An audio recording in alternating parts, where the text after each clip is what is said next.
ये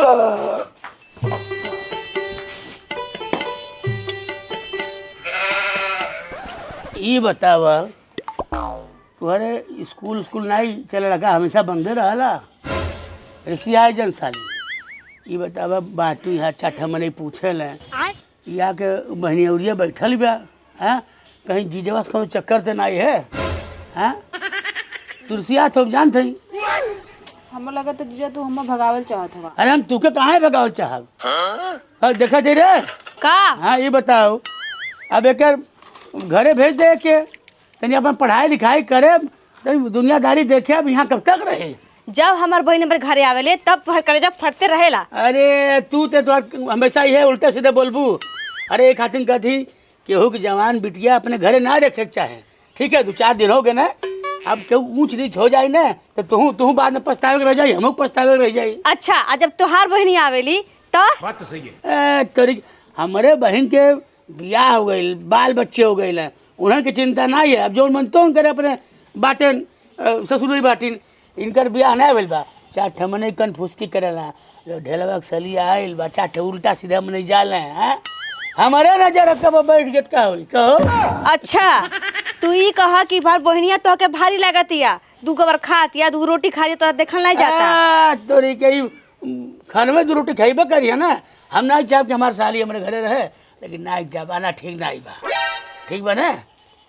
कहो तू के बुरा लगता? ठीक बा चल जाए। हाँ चल जाए। चल जेबी? 24 घंटा का फोनवा में गुदुन बतियावेली।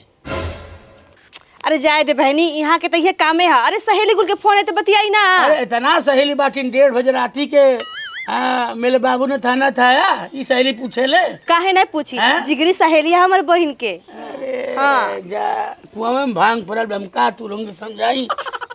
अब जो गुड़ खाई ते कान छेदा हमके क्या करेगा? हाँ जोर मन तो गया तू लोग। जाए दे बहन, इनकी बाती के बुरा नहीं मान जाला, ठीक बा? चल अंदर। हेलो हाँ बाबू रुका ना, 2 मिनट चूल पोत के फोन करत है तोरे। ठीक बा। तुझे ना देखूं तो चैन मुझे आता नहीं, एक तेरे सिवा कोई और मुझे भाता नहीं।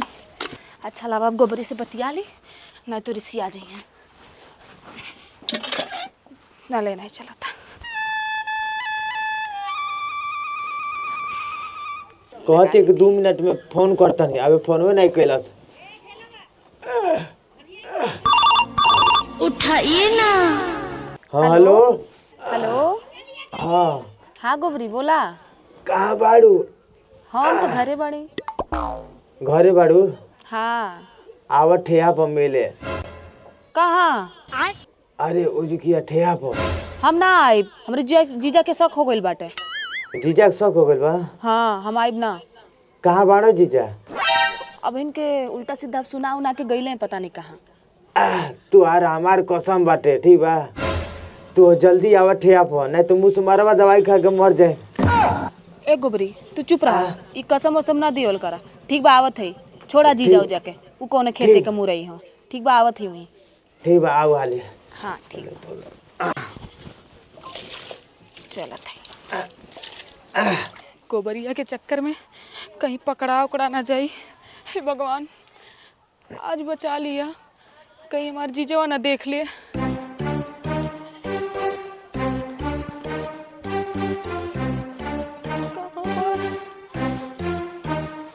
हम तो आ गईली, गोबरी अइबे ना कइले।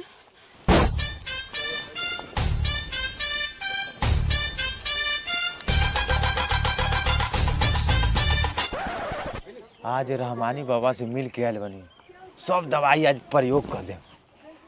खटिया के तो पार्टी चटकाइए दे।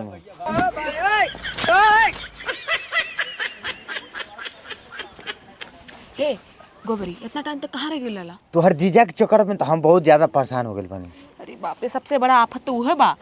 बतावा का करे बोले ला कसम दे के? क्या कहे हम तुम्हें इतना प्यार करेंगे कि जीजावा के तोहरा फाट जाएगा। सुना ना जानू, एक चुम्मा दो ना। चुम्मा चुम्मा चुम्मी बादी में। तुमको नान खटाई खिलाएंगे ना, हमके नान खटाई ना खाए। एक बार जानू। हाँ तू खियावा तुम्हारे मारा अब तुके एक तीन भूसा नहीं दे देखो रे। हाँ। का भइल मियाँ जी का भइल? वो कहत हई गोबरिया ठो लड़की लिख गई खदेरू मड़ैया में।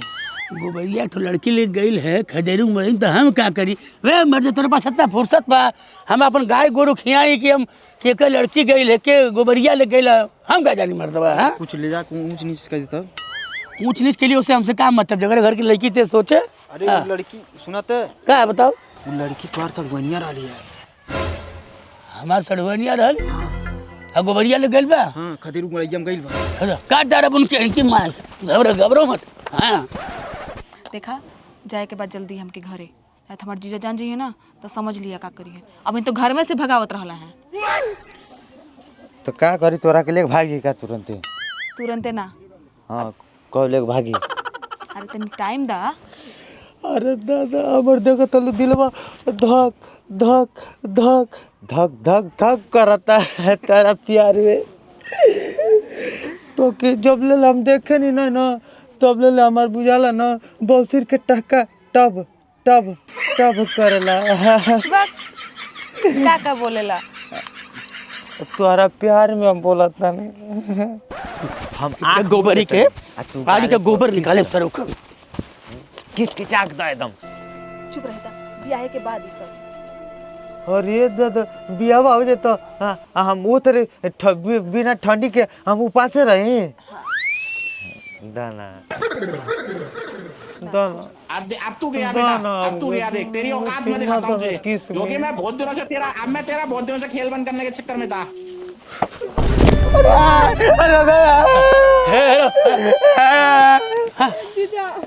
ये क्या होता? ये क्या होता? हाँ ये क्या होता? हाँ तोर ऊपर ये क्या करता है? अरे दादा ये क्या होता वो? मुंगाटे मुंगाटे मुंगाटे। अरे दादा अरे बा क्या होता रहा? ए आई रला ए आई यार यहाँ का करे ले? अरे दादा दीदी से सवाल पूछा तो रही है। ये दीदी दीदी है दीदी है खड़ा खड़ा खड़ा खड़ा खड़ा। हाँ सवाल पूछे ऐसा कर ते पहले ले चलन के। हाँ ढेर तो हीरोगिरी चलती है। अरे दादा अरे भाई फिर टाइम में वो जान दर्द के कर साली है के कर साली है के कर साली बोल तू है ना फिर मिलबो उससे मिलबे वो हमार दीदी आई।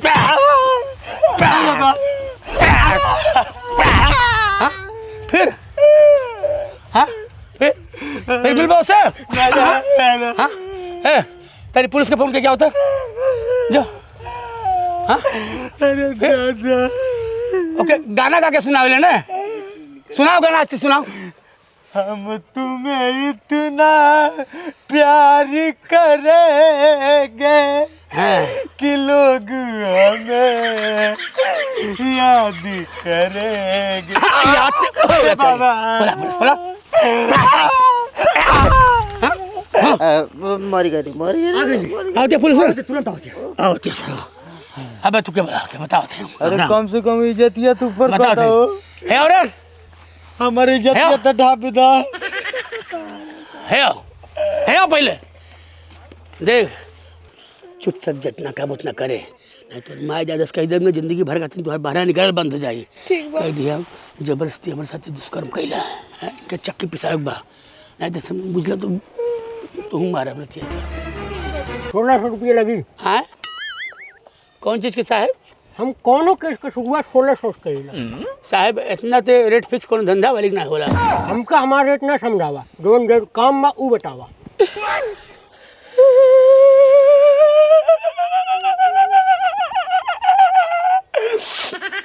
साहब हमार मेहरारू है नहीं हमार साली है साहब है गोबरिया है ये हमारा मेहरा साले साथ जबरदस्ती कैला है हम कहीं मुंह दिखावे के लायक नहीं बाटे, हम समाज में कौन मुंह ले जावे।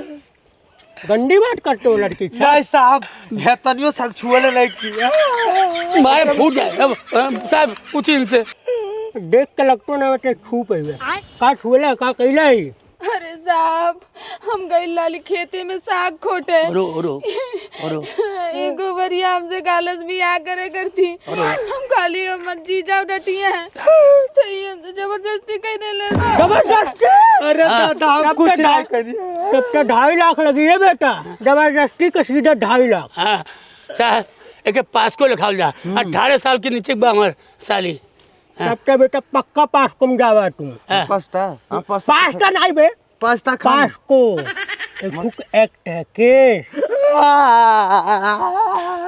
ए, हमके देख के अच्छे अच्छे गुंडन का पैंट सरक जाला।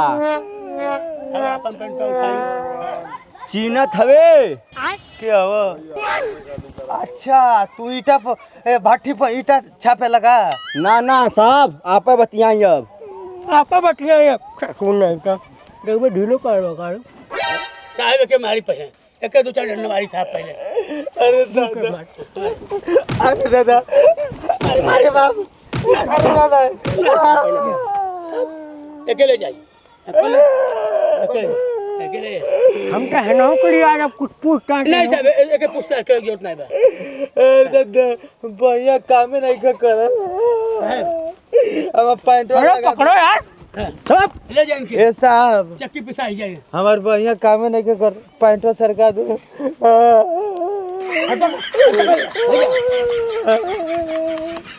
समाज में हमारा नाक कटा दलू ना। हाँ अब चुपचाप यहाँ चल जा अपने घरे, ठीक है ना। 18 साल तुम्हारा पूरा हो जाए तुम्हार माँ जाए तुम्हारा ब्याह कह दें, नहीं तो दूसरे बेटी हम अपने घरे ना रखब। चल यहाँ से चल। देख ललू हाँ अब तोरे करेजा तसल्ली हो गए। हाँ नाक कटा दले पूरे गाँव में ना। हाँ जी रउआ ठीक है कहत रहनी, रउआ हमके डांटत रहनी लेकिन हम रउआ से लड़े लगनी। तब तू लोगों ने पहले नहीं पूछे कोनो बात। हाँ अब देखो ये 1.5 लाख पावर है। हाँ सरऊ के 5 को फंसौले बाटू। ठीक हाँ? है बानी। वो जेली में चक्की पिसी है और कई साल तक जेलें बंद रही हैं। यही बीच में अपने बाबूजी को बोला कि 18 साल पूरा हुआ बा कुछ दिन में। हाँ कुछ जी, दिन हाँ। का जो भी 2-4 महीना लगे पूरा हो जाए ओकर ब्याह के घरे भेजें। ऐसे ना लड़की घरे लाने रखे चाहिए। और वो सही कहता नहीं। हाँ। हम आज ही माई बाबूजी से बात करो हाँ। क्योंकि जल्दी से बियाह करके हटा दो। हाँ अब ना ही केहू मिली तब हम बटले फिर वो शुरू हो गई नी नहीं ये मजाक नहीं ली है। मजाक के नीरव आदत जाई ना। आदत का मतलब वो रह गई हमारे यहीं पर कौन दिक्कत रहल।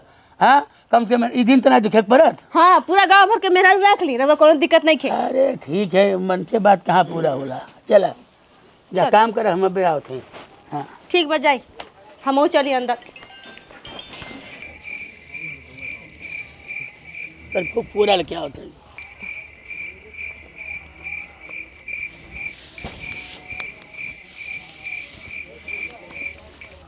छोड़ दे छोड़ छोड़ दे।